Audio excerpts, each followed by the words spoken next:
우리가 인생을 살아가다 보면 또 인생의 길을 가다 보면 갑자기 모든 것이 막히고 또 노력해도 해결되지 않는 난관에 부딪힐 때가 있을 것입니다. 우리는 그 상황을 고난이라고 부르며 그 고난 앞에 우리는 때로 좌절하게 됩니다. 오늘 본문인 호세아 2장은 이스라엘이 하나님을 버리고 우상을 쫓아 따라갈 때 하나님께서 그들을 대하시는 방법 또 방식을 우리에게 말씀하고 있습니다. 놀랍게도 하나님은 가시로 그 길을 막으신다라고 우리에게 말씀하고 있습니다. 사랑이 많으신 하나님, 우리와 동행하시고 우리 가운데 함께 하시는 그 하나님께서 지금 이스라엘 백성들을 향해서 내가 가시로 막아서라도 그들이 주께로 돌아오기를 원한다라는 그 마음을 우리에게 선포하시며 말씀하고 있습니다. 이 가시의 울타리, 이것은 하나님의 우리를 향하신 사랑이자 방법입니다. 오늘 우리는 하나님께서 왜 가시로 막아서더라도 우리를 지키시려 했는지 그 사랑의 의미와 깊이를 또 방법을 깨닫는 이 시간이 될 수 있기를 바랍니다. 우리가 지난 시간 말씀을 통해 하나님께서 이스라엘 백성들을 회복시키실 것이라고 말씀하셨습니다. 그래서 그들의 자녀들을 로루하마를 루하마로, 로암미를 암미로 바꿔주시겠다라고 말씀하시며 회복을 선포하셨습니다. 그 약속과 달리 북이스라엘은 지금 현재 상황은 아주 심각한 영적인 문제 타락 가운데 그들이 머물고 있습니다. 여전히 북이스라엘 백성들은 하나님께로 돌아오는 것이 아니라 여전히 우상을 섬기며 우상 가운데 살아가는 사람들입니다. 이미 만성이 되어서 죄악이 너무나 쉽게 그들 안에 일부가 되어버렸습니다. 하나님이 아닌 우상이 더 우선순위였고 그들이 나를 지킬 것이라고 그들은 여기게 됩니다. 하나님은 북이스라엘이 얼마나 심각한 상황인지, 그리고 오늘 말씀을 보시면 알겠지만 왜 고멜이라는 여자를 만나게 하시고 음란한 자녀를 낳게 했는지를 짐작하게 하는 이 하나님의 마음과 하나님의 뜻이 우리 가운데 전달되고 있습니다. 오늘 본문 말씀은 하나님의 이 죄의 지적과 심판에 대한 내용이 담겨져 있는 본문입니다. 중요한 사실은 이스라엘 백성들을 향한 죄의 지적과 심판은 끝이 아니었다라는 겁니다. 멸망시키시고 끝까지 그 하나님께서는 그들에게 멸망할 것을, 징계할 것을 잊어버릴 것이라고 했으면 아예 그들에게 말씀도 하지 않으셨을 겁니다. 그러나 그들이 주께로 돌아오기를 원하는 간절한 그 사랑과 마음이 있었기 때문에 어떻게 해서든지 그들이 주께로 돌아오기를 원하시는 하나님의 말씀이 우리 안에 이 시간 안에 담겨져 있다라는 겁니다. 그래서 2절 말씀에서 너희 어머니와 논쟁하고 논쟁하라. 그는 내 아내가 아니요 나는 그의 남편이 아니라 그가 그의 얼굴에서 음란을 제하게 하고 그 유방 사이에서 음란을 제하게 하라 말씀합니다. 호세아서는 1장에서 3명의 그 자녀였던 이스라엘 로루하마, 로암미를 출산하였습니다. 그리고 2장에서 자녀들에게 너희 어머니와 논쟁하라라고 말씀합니다. 여기서 논쟁하다라는 이 말은 고발하라라는 뜻을 가지고 있습니다. 표준 세번역과 공동 번역에서는 이 논쟁하라는 단어가 고발하다라고 번역돼서 기록되어 있습니다. 무엇을 고발하라는 것입니까? 죄에 대한 문제를 하나님 앞에 고발하라라는 겁니다. 하나님 앞에 말하라라는 겁니다. 그래서 그들이 깨닫고 주 앞에 돌아오도록 너희들이 그것을 가르칠 것을 말씀하고 있다라는 겁니다. 2절에서 그는 내 아내가 아니며 나는 그의 남편이 아니라고 말씀하십니다. 본문에 등장하는 어머니는 호세아의 아내 고멜이지만 이 호세아 전체의 내용으로 본다면 호세아는 하나님이며 고멜은 음란에 빠져있는 이스라엘 백성들을 의미하고 있습니다. 어머니와 논쟁하라는 것은 이스라엘의 죄악을 고발하는 하나님의 말씀이기도 합니다. 너희들의 잘못된 모습들, 우상숭배의 죄에 빠져 있는 그들의 모습을 지적하며 너희들이 이제 주께로 돌아와야 되고 너희들의 죄의 문제를 깨달아야 할 것을 우리 가운데 말씀하고 있다라는 겁니다. 이스라엘이 하나님께 고발당한 이유가 5절에서 이렇게 말씀합니다. 그들의 어머니는 음행하였고 그들이 임신했던 자는 부끄러운 일을 행하였나니 이는 그가 이르기를 나는 나를 사랑하는 자들을 따르리니 그들이 내 떡과 내 물과 내 양털과 내 삶과 내 기름과 내 술들을 내게 준다 하였음이라라고 말씀합니다. 어머니로 상징되는 이스라엘의 죄는 음행이었습니다. 음행은 간음하다입니다. 하나님과 언약을 맺고 결혼하였지만 이스라엘 백성들은 우상을 숭배하면서 끊임없이 음행을 저지르고 있습니다. 한 사람만을 사랑하고 한 사람만을 의지하고 믿어야 된 그가 그 사람이 아닌 다른 사람을 사랑하고 다른 사람을 만나고 있다라는 겁니다. 남녀가 결혼했으면 그들이 어떤 일이 있어도 함께 사랑하고 함께 만들어 가야 되는데 결혼했어도 불구하고 다른 여자를 사랑하고 다른 여자의 그 품에 있다면 그것은 분명히 잘못된 사회적인 법입니다.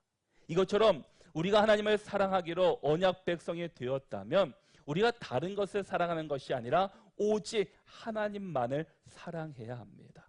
하나님만을 의지해야 되고 하나님만을 붙잡고 살아가야 합니다. 근데 이스라엘 백성들은 자신들은 선민이라고 말하고 있지만 그들의 행동은 하나님을 사랑하는 것이 아니라 하나님이 아닌 다른 것을 사랑하며 의지하며 살아가고 있다라는 겁니다. 그리고 말하기를 나를 사랑하는 자들을 따르고 그들이 자신이 먹고 마시는 것을 준다고 말하고 있습니다. 먹고 마시는 것은 우리가 살아가면서 필요한 것들입니다.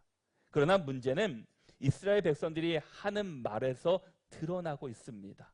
이스라엘 백성들은 지금 나에게 주어진 모든 것들이 지금 내 떡, 내 물, 내 양털, 내 기름, 내 술이라고 말하며 하나님 중심이 아니라 자기 중심적인 사고를 보여주면서 그들이 내가 그것을 얻었다라고 생각하고 있다라는 겁니다. 자기 중심적인 이스라엘 백성들은 우상을 숭배를 하고 자기 욕망에 따라 살아갑니다. 이러한 백성들에게 하나님께서는 말씀하십니다. 자기 중심적인 신앙과 자기의 욕망을 내려놓을 것을 우리에게 말씀하고 있다라는 겁니다.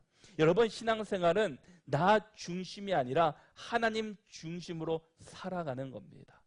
우리가 신앙생활하고 예배하는 것은 나 중심을 내려놓고 그 안에 하나님의 마음, 하나님의 중심을 품는 시간들입니다. 나를 내려놓고 내 안에 하나님을 모시며 하나님 중심으로 살아가는 것을 고백하는 자리입니다. 그런데 지금 이스라엘 백성들은 하나님 중심이 아니라 나 중심의 삶을 살아가고 있습니다. 아닌 바알신 중심으로 살아가고 있다라는 겁니다.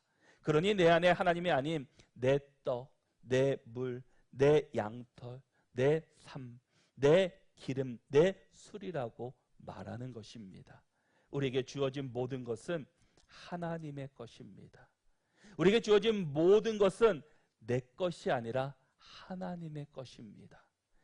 우리에게 주어진 것을 우리는 하나님 나라를 위해서 사용해야 하는 청지기에 불과하다라는 겁니다. 주신 이도 하나님이시요 거두어 가시는 분도 하나님이시기 때문입니다.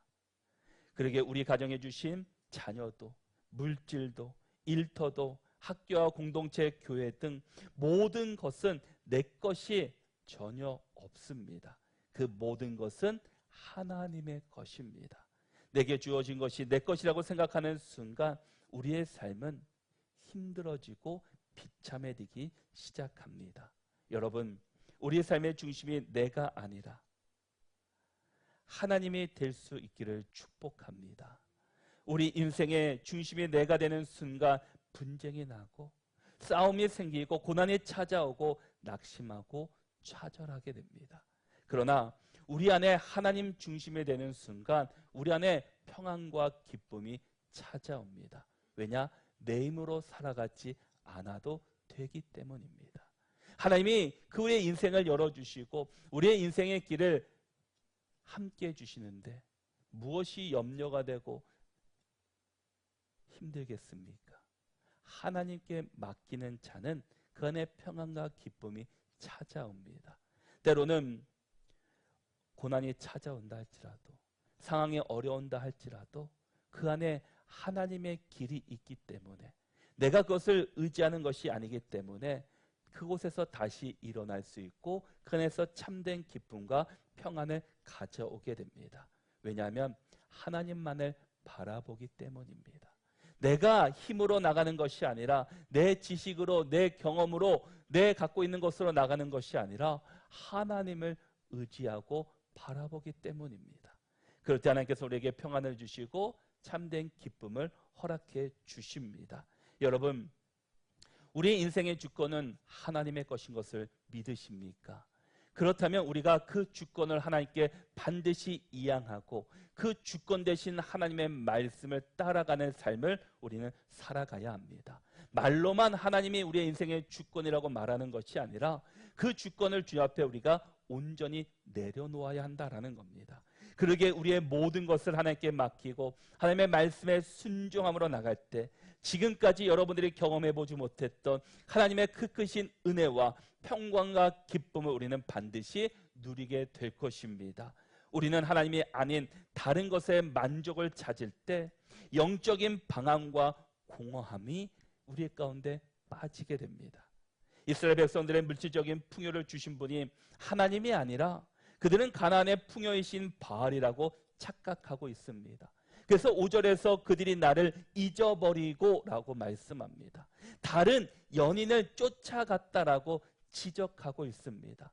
너희에게 주어진 모든 것들이 하나님이 주신 것인데 왜 너희들이 그것을 잊고 바알신이 준 것이라고 너희들은 생각하느냐라는 겁니다.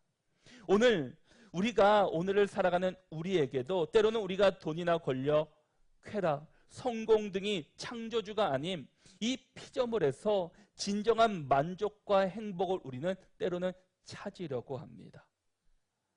이 세상의 것들은 잠깐은 우리에게 행복과 만족을 줄 수 있습니다.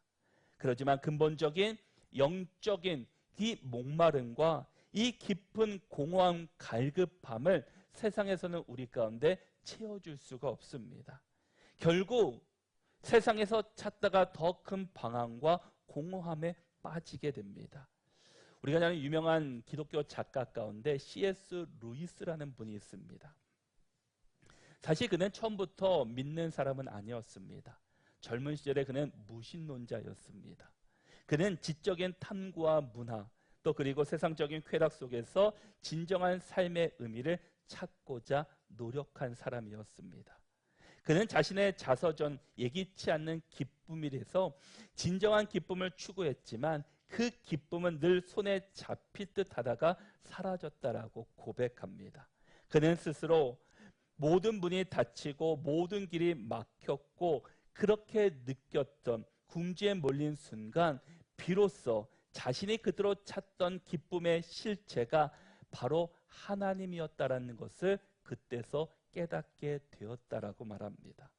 이 C.S. 루이스는 자신이 하나님을 찾는 것이 아니라 하나님이 이 가시 울타리처럼 자신의 모든 탈출구를 막고 자신을 포위하고 계셨음을 인정하고 무릎 꿇었을 때 내가 하나님을 만났고 그 안에서 진정한 기쁨을 찾을 수 있게 되었다라고 고백하게 됩니다.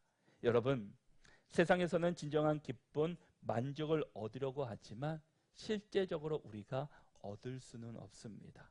내 목표를 달성했다고 해서 그것에 만족하는 사람이 얼마나 있습니까? 그것에 만족했다고 멈추는 것이 아니라 그 다음 단계를 원하게 됩니다. 그러게 우리는 우리에게 주어진 자리에서 또 하나님을 바라보며 의지하며 최선을 다해야 하지만 그 결과를 하나님께 맡기고 우리를 찾아오신 주님과 동행하는 삶을 이루어갈 수 있어야 합니다. 그래서 하나님께서 하시는 방법이 6절에서 이렇게 말씀합니다. 그러므로 내가 가시로 그 길을 막으며 담을 쌓아 그로 그 길을 찾지 못하게 하리니 말씀합니다. 여러분, 하나님께서는 우리가 잘못된 길로 가지 않도록 이 가시 울타리를 쳐서라도 우리의 발걸음을 돌리려고 하십니다. 이 가시 울타리는 우리를 고통스럽게 하는 때로는 고난일 수도 있고 실패일 수도 있고 질병일 수도 있고 또 재정적인 어려움일 수도 있습니다. 이스라엘이 우상을 쫓아 영원한 멸망에 이르는 것을 막기 위해 하나님은 잠시 자신이 아프시더라도 고난이라는 담을 쌓으면서 우리가 더 이상 그곳에 넘어가지 않도록 우리를 막으신다라는 겁니다. 그러기에 우리는 이 때로는 고난과 실패, 질병의 아픈 재정적인 어려움이 온다 할지라도 우리가 그것을 하나님께서 나를 미워하시는구나, 하나님께서 나에게 정말 아프시게 하는구나 라는 것이 아니라 우리가 더 이상 그 우상 숭배의 그 담을 넘지 않기 위해서 더 하나님이 아닌 다른 것으로 가지 않기 위해서 막아주시는 울타리다라는 겁니다. 이 울타리가 없으면 우리는 죄악 가운데 머물게 됩니다. 그리고 하나님을 떠나가게 됩니다. 그러게 하나님께서는 이 가시 울타리를 쳐서라도 우리가 그 선을 넘지 않도록 우리를 막고 계시다라는 겁니다. 이 고난은 우리를 멈추게 하고 우리가 추구했던 세상적인 것이 이 무가치함을 깨닫게 하여 7절의 말씀처럼 내가 본 남편에게도 돌아가리니 그때 내 형편이 지금보다 나았음이라 라고 고백하게 만들어 주십니다. 징계는 멸망이 아닌 하나님께로 돌아오게 하는 하나님의 경고이자 또 방식이자 사랑의 표현이십니다. 여러분, 탕자의 비유를 보면 탕자는 어떻습니까? 더 이상 아버지의 집이 싫어서 내 마음대로 내가 사랑하는 거, 내가 하고 싶은 대로 살려고 타국에 가게 됩니다. 타국에 가서 내가 갖고 있는 모든 것들을 다 탕진하게 됩니다. 더 이상 갈 데도 없습니다. 자신을 만나주는 사람도 없습니다. 그때 깨달은 것이 무엇입니까? 아버지의 집에 있을 때가 좋았구나 라고 생각합니다. 그래서 그가 생각한 것은 아들이 아니라 종으로라도 내가 아버지의 집에서 일했으면 좋겠다라는 생각을 가지고 다시금 그곳으로 돌아가게 됩니다. 그가 타국에 가는 것이 자신에게 기쁨이고 행복이고 나를 지키는 방법이라고 생각하며 그것을 떠나갔지만 결국에 떠나가고 나서 깨달은 것이 무엇입니까? 아버지의 집이 가장 좋았던 곳이구나. 하나님께서는 때로가 우리가 이렇게 죄 가운데 머물고 고난 가운데 머물 때 우리에게 주시는 마음이 이거다라는 겁니다. 하나님의 집에 있을 때가 가장 평안하고 기쁘고 가장 좋은 것이구나라는 것을 우리에게 깨닫게 주신다라는 겁니다. 여러분, 하나님을 떠나면 행복할 것처럼 세상 사람들은 이야기합니다. 왜 이렇게 제한되고 이렇게 해야 될 것이 많은 곳을 기독교를 믿고 하나님을 믿느냐라고 사람들은 생각하고 말하지만 진정한 기쁨과 안식이 있는 곳은 바로 하나님 아니기 때문입니다. 우리가 그것을 떠나봐야 그때 깨닫는 자가 아니라 지금 이 안에서 하나님의 말씀과 예배를 통해서 하나님 주신 말씀을 함께 묵상하면서 주신 마음을 통해서 깨닫는 자가 진정으로 복된 자다라는 겁니다. 그러기에 우리가 있어야 할 자리가 과연 어디이십니까? 세상이 아닌 하나님 안에 우리는 반드시 있어야 합니다. 우리의 인생의 우선순위가 하나님이 되어야 합니다. 세상에 내 것을 채워줄 것 같지만 진짜 지혜로운 사람은 하나님 앞에 서는 사람들입니다. 하나님을 의지하며 살다 보면 하나님께서 반드시 그때를 보여주십니다. 그러기에 우리 모두가 하나님을 경외하며 하나님을 온전히 품고 살아가는 저와 여러분들이 될 수 있기를 바랍니다. 세상을 바라보지 마시고 사람을 의지하지 마시고 하나님만을 의지하며 하나님만을 경외하는 하나님께로 돌아가는 첫 신앙이 회복되는 믿음의 자녀들이 다 될 수 있기를 바랍니다. 그래서 하나님께서는 8절에서 이렇게 말씀하십니다. 곡식과 새 포도주와 기름은 내가 그에게 준 것이요 그들이 바알을 위하여 쓴 은과 금도 내가 그에게 더하여 준 것이거늘 그가 알지 못하도다. 곡식과 포도주, 기름, 은과 금 모두 누가 주신 것이라고 말씀합니까? 내가 그에게 준 것이다. 하나님께서 이스라엘 백성들에게 준 것이다라고 말씀합니다. 이스라엘 백성들이 지금 누리고 있는 모든 것들 하나님이 주신 것입니다. 근데 그들은 하나님이 주신 것이 아니라 바알이 준 것이라고 생각하며 바알을 경외하고 있습니다. 여러분, 이것이 때로는 우리의 모습일 경우가 있습니다. 나에게 주어진 모든 것들이 하나님의 것인데 하나님의 것인 것을 인정하지 못하고 내 지혜로, 내 판단으로, 내 지식으로 그것을 얻었더라고 때로는 우리는 오해하게 됩니다. 우리는 그것을 기억해야 합니다. 하나님이 우리의 인생의 모든 것을 주시고 채워주셨습니다. 이스라엘 백성들은 지금만 그것을 말씀하신 것이 아니라 이미 그들의 조상들 출애굽 때부터 하나님께서는 그들을 일일이 먹여주시고 채워주시고 함께 주셨습니다. 그들이 지금까지 올 수 있도록 모든 것을 공급해 주신 분이 하나님이셨습니다. 근데 그들은 그것을 잊어버리고 바알이 우리의 먹을 것을, 곡식을, 새 포도주를, 은과 금을 나에게 주었다라고 생각하고 있다라는 겁니다. 이러한 죄악을 저지르는 이스라엘 백성들에 대한 판결을 13절에서 이렇게 말씀합니다. 그가 귀고리와 폐물로 장식하고 그가 사랑하는 자를 따라가서 나를 잊어버리고 향을 살라 바알들을 섬긴 시일대로 내가 그에게 벌을 주리라 여호와의 말씀이니라. 이스라엘 백성들은 지속적으로 우상 숭배를 하였습니다. 하나님을 잊어버린 채 바알을 믿고 바알이 나를 도와줬다고 생각하며 생활합니다. 하나님 모든 것을 주셨지만 그것들로 자신들을 장식하고 바알을 섬기는데 그들은 사용합니다. 이러한 백성들에게 하나님은 바알을 섬긴 시간만큼 벌을 주시겠다라고 말씀하고 있습니다. 결국 이스라엘 백성들은 자신들의 욕망을 따라 죄를 범한 기간만큼 벌을 받게 되었습니다.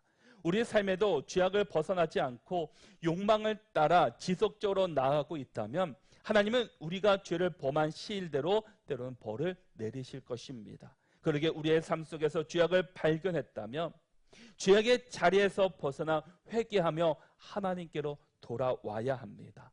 나를 잊어버리고라는 이 말은 하나님을 업신여기고 하찮게 여기고 멸시하였다라는 뜻입니다. 그런데 하나님은 이미 이스라엘이 가나안 땅에 들어오기 전에 너희가 나를 잊어버리게 될 것이라고 말씀하신 적이 있습니다. 하나님은 인간의 완악함과 이기심을 잘 알고 계셨습니다.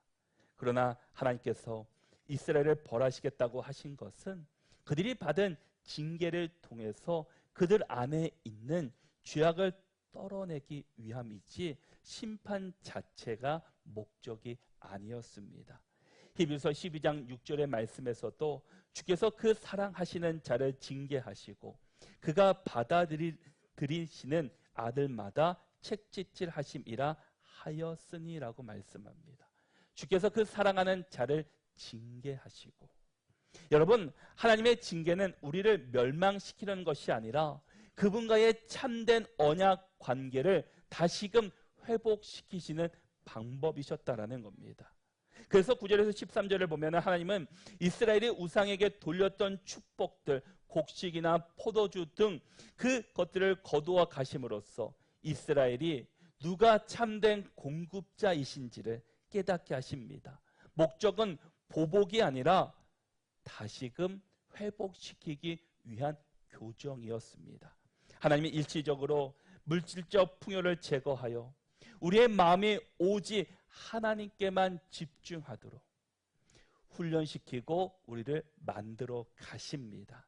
이 모든 징계의 과정 후에 하나님은 이스라엘을 다시 광야로 데려가서 그들의 마음에 대해 부드럽게 말씀하시겠다라고 약속하고 계십니다. 이처럼 하나님의 가시 울타리는 우리가 돌아왔을 때 파괴되심, 회복과 새로운 사랑의 언약임을 우리에게 보여주시며 인도하시는 길이십니다. 여러분, 하나님께서 이스라엘의 풍요를 거두어 가시는 이유는 하나님 없는 풍요가 얼마나 허망한지를 그들이 깨닫게 하기 위함이셨습니다.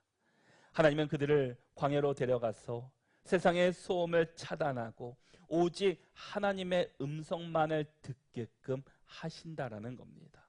하나님은 때로 우리의 삶에 잔치를 멈추게 하시고 고난의 때에는 우리가 의지하던 모든 것들이 얼마나 무력한지 드러내 주십니다. 그러나 그 수치의 현장이 바로 소망의 시작점이 됩니다. 내 손에 든 것이 아무것도 없을 때 비로소 하나님이 우리의 손을 붙잡아 주시고 우리의 길을 인도해 주십니다. 전설적인 이 복음성가 작곡자였던 페니 크로스비는 이 생후 6주 만에 잘못된 치료로 인해 평생 시력을 잃게 되었습니다. 그녀에게 이 시력 상실은 가장 큰 가시이자 고난이었을 겁니다.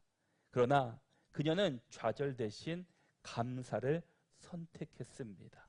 훗날 그녀는 이렇게 고백합니다. 만약 내가 시력을 얻을 수 있다면 나는 그렇게 하지 않겠습니다. 하나님께서 내가 눈을 멀게 하셨을 때 주님은 내가 평생 오직 그분만을 바라보게 하셨습니다. 라고 고백하였습니다.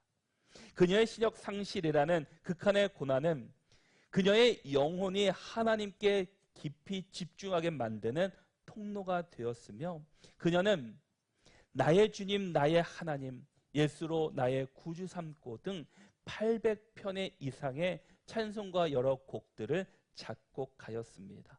그는 자신의 눈은 보이지 않지만 수많은 사람들의 영혼의 눈을 뜨게 하는데 가장 큰 역할을 하게 되었습니다. 여러분, 우리 안에 있는 고난이, 이 어려움이 나를 무너뜨리고 하나님 나를 싫어하시는 것이 아니라 그것을 통해서 하나님 앞에서 더 가까이 나가며 하나님을 더 붙잡고 하나님께서 귀하게 쓰이게 하시는 방법이셨습니다. 그래서 시편 34편 10절에서도 젊은 사자는 궁핍하여 줄일지라도 여호와를 찾는 자는 모든 좋은 것에 부족함이 없으리로다. 여호와를 찾는 자는 모든 좋은 것에 부족함이 없도록 채워주시는 하나님이십니다. 여러분, 오늘 우리가 호세아 2장의 말씀을 통해서 우리가 다시 한번 깨닫게 되기를 바랍니다. 하나님께서 가시 울타리를 치실 때조차도 그것이 우리를 사랑하시는 방법이자 우리를 회복시키게 하시는 하나님의 방식이라는 것을 우리는 깨달을 수 있기를 바랍니다. 지금 내 앞에 가시 울타리가 쳐 있다 할지라도 내가 그것을 원망하고 불평하는 자가 아니라 그것이 하나님의 방식이고 하나님의 방법이시고 우리를 사랑하시는 표현임을 우리가 기억할 수 있기를 바랍니다. 그러게 우리의 삶에 때로는 길이 막히고 일이 꼬이고 고난의 가시가 찌르고 있다 할지라도 우리가 그것을 원망하는 것이 아니라 오히려 하나님께 감사하고 기뻐할 수 있는 믿음의 자녀들이 될 수 있기를 바랍니다. 가시로 막아서더라도 우리를 지키시는 그 사랑, 그 하나님의 그 마음을 한 주간 동안 기억하며 그 사랑 안에 살아가며 그 사랑 안에 머무는 우리 모두가 되시기를 바랍니다. 그래서 한 주간 동안에도 우리 모두가 하나님의 사랑을 붙잡고 하나님의 말씀을 붙잡고 믿음으로 살아가는 우리 모두가 다 되시기를 바랍니다.